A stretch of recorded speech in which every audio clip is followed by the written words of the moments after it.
somehow through Canton Town on a cold and stormy night. With the snow blowers roar and taillight arrows, a case not black nor white. Oh, the truth must show through snowbanks deep and dramas glow. With solo cups held high we plead what really happened to poor John O'Keefe.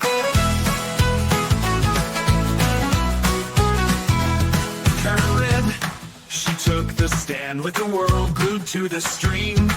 The whispers flew like nor'easter winds. Was it love or a deadly scheme? Oh, the justice flow like bourbon round the backyard snow. With neighbors watching cold and tight. Did she pack up wrong with the frame that night? They say the party raged indoors while John lay still in snow so wide. But some cry out, this doesn't fit. Hey guys, it's Mo from Mo in the Deep End, here to break down, I hope, make it a little clearer if you weren't able to catch up with the Karen Read case today. Today was the 25th day of the trial. We're still in the defense's case in chief, and Dr. Russell was still on the stand with Hank on cross. Now, I would like to say that I don't think Hank Brennan understands how he appears or his optics. I've tried to be pretty objective. I do tend to side more with the defense in this case, but I was willing to listen to the state's case, and if they proved that Karen had done this, then I wanted justice done. That being said, Brennan tried to attack the fact that there is really no set methodology in like a textbook or seminar or symposia where the methodology by which you would, determine whether something is a dog bite or another injury pattern is a bit obtuse and a bit niche. It is very, very specific, very kind of niche work that I don't know a lot of people would have, kind of the depth and breadth of knowledge, or if there would even be a society of dog bite enthusiasts. I don't know. I do know that it wasn't a good look when, Dr. Russell had asked for a transcript the first part of the morning, and, Alessi had reminded her to always ask for a transcript if she's being asked about, prior testimony. And, optically it doesn't look great, but Jedi Jess, an actual real for real lawyer was like, a lot of time expert witnesses will come in with the lawyers that hired them or, commissioned them. And it's not very, out of the realm of normal. Now, a lot of Hank's cross was deliberately or not deliberately understanding Dr. Russell. I think there was a terminology definition gap because in the medical field, a superficial cut means that it simply did not go through the whole derma, so subderma, all that thing. Look, it's been a long time since I was even studying medical stuff, so give me a break. But basically, superficial in legal terms, in lay terms, can mean something completely different in medical terms. And I do think that had the state prepared with a lawyer like Alessi who understood all the medical jargon, I do think that that would have maybe come across a little better. I do think that Hank crossed a line when he questioned Dr. Russell's memory. But to be fair to Hank, there were times where she wasn't as precise in her language as she could have been. That being said, I think that Dr. Russell broke things down in a very easy to understand, not confusing way. But towards the end of her testimony, honest to goodness, I just wanted her off the stand and to get another witness. But I do think that it was interesting, some of the things that came out when Hank was questioning her, such as the sort of denigration, the implication that the investigation sucked all the sack. And she wasn't shy about that. She said, look, I don't have a lot of information. The investigation was not great. And then she also introduced the concept of acute grief response. Again, not to elicit any, sympathy or anything like that. I can tell you that there are there are days and stuff I don't remember of the first year of my husband passing. And again, this is not for sympathy and stuff like that, but your mind protects you in a myriad of ways, and we can't explain it. They don't know what all happens, but there is immense guilt. There's immense survivors. What am I going to do? Why am I alone?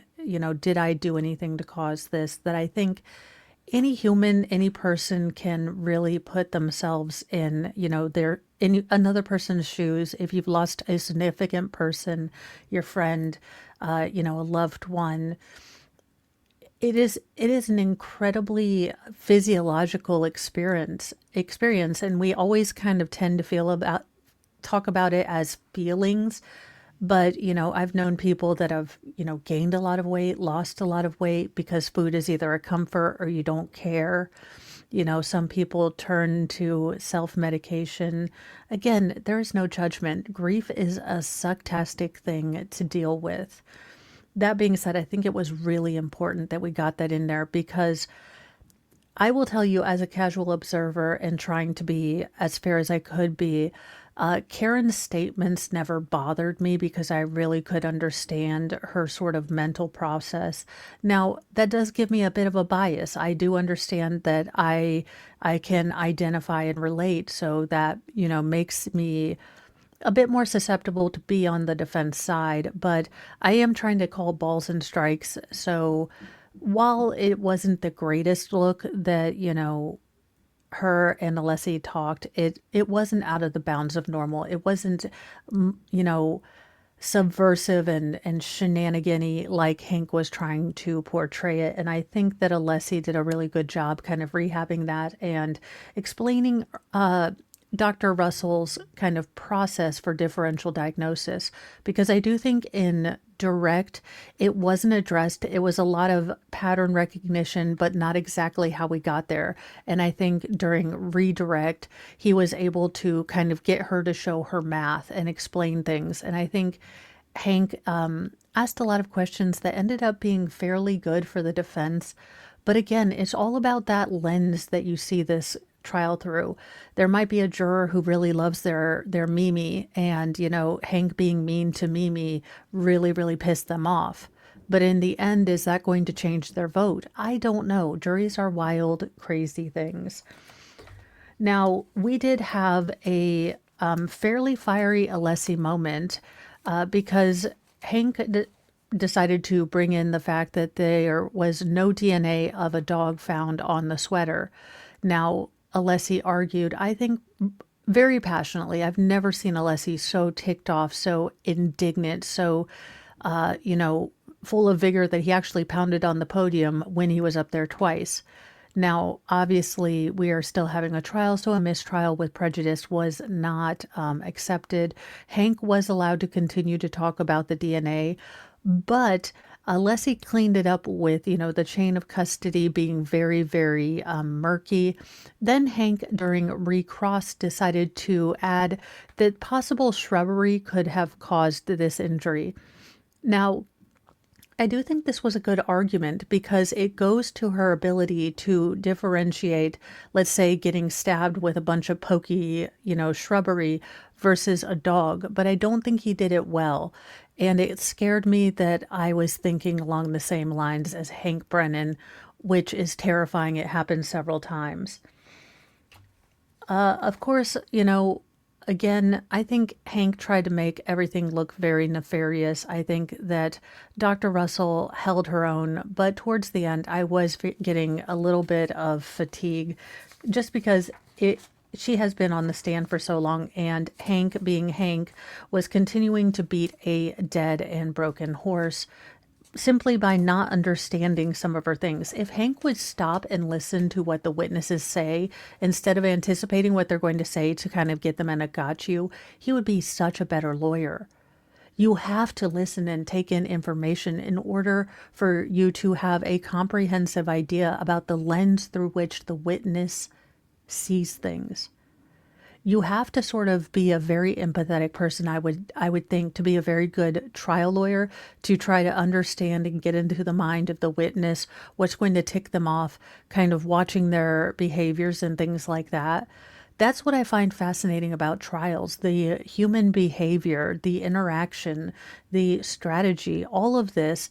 And sometimes it's easy to forget that these are people's lives. This is at the bottom of this, a family, a mother, two children, and a brother lost their brother. And sometimes I think we lose sight of that when we get, this side, that side, and we assume moral values. And I'm kind of on a tangent, so let's get on to this. Now, Dr. Russell did bring up several peer reviewed papers that she did study for this particular case. Again, Brennan had a disconnect as far as from legal to medical. This was a case study about a particular tragic case involving a young child and a deadly dog attack.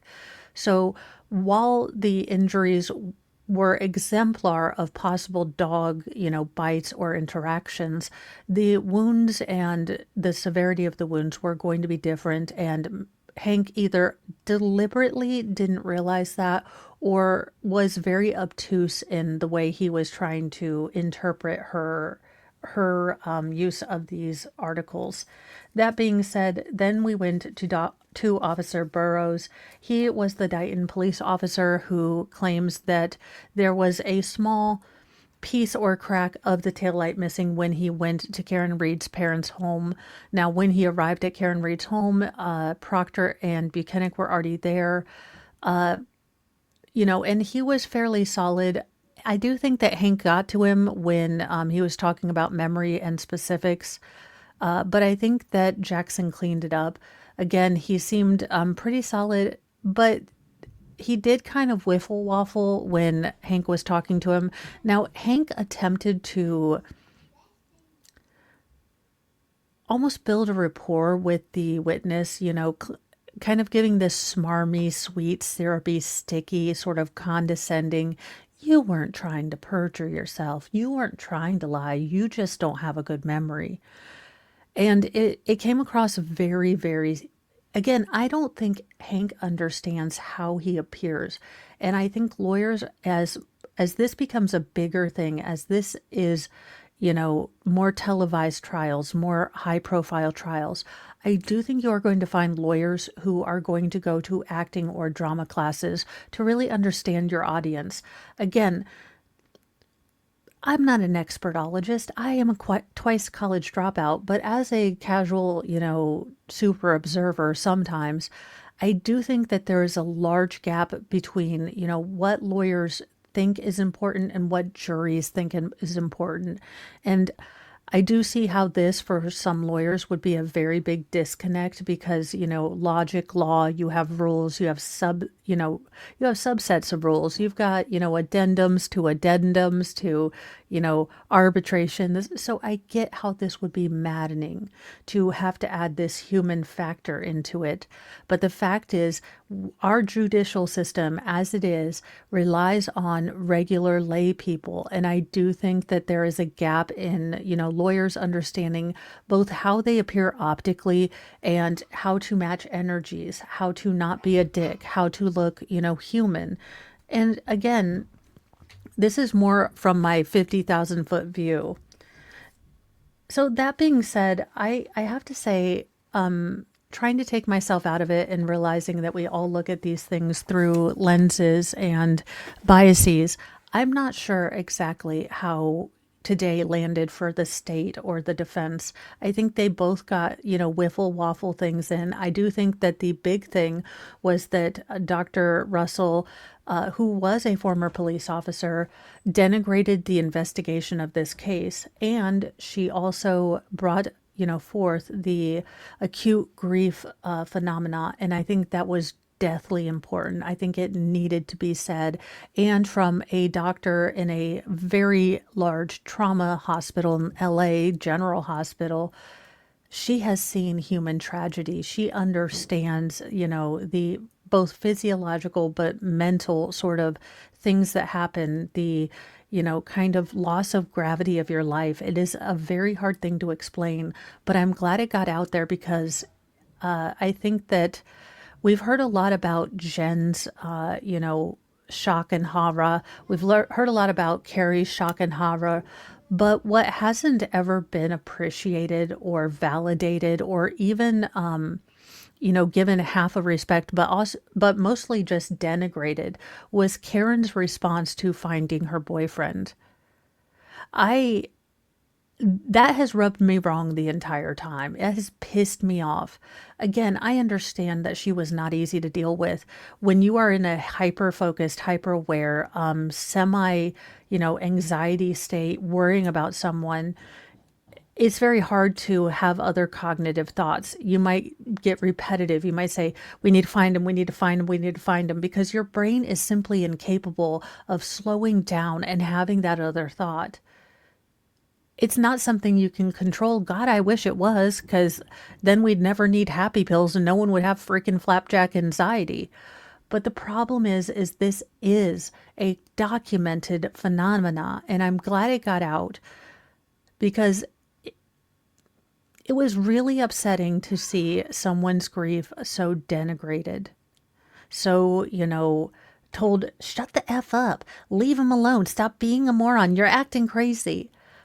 Again, I really don't like the invalidation of one grief for the other. I don't like, my grief is more because X. That being said, that's kind of what today was. We really were excited because Alessi was pounding the lectern, but Bev, being Bev, allowed it. So I do think that the defense is ready for this. I will be interested to see who they call tomorrow. I will probably be listening in between. I'm going to be real with you, anything but the Karen retrial while I'm driving, just to stay at the speed limit and do stuff. But I might pop in and out when I get to rest stops so I can rest Hagatha the leg and artist formerly known as the Good Leg.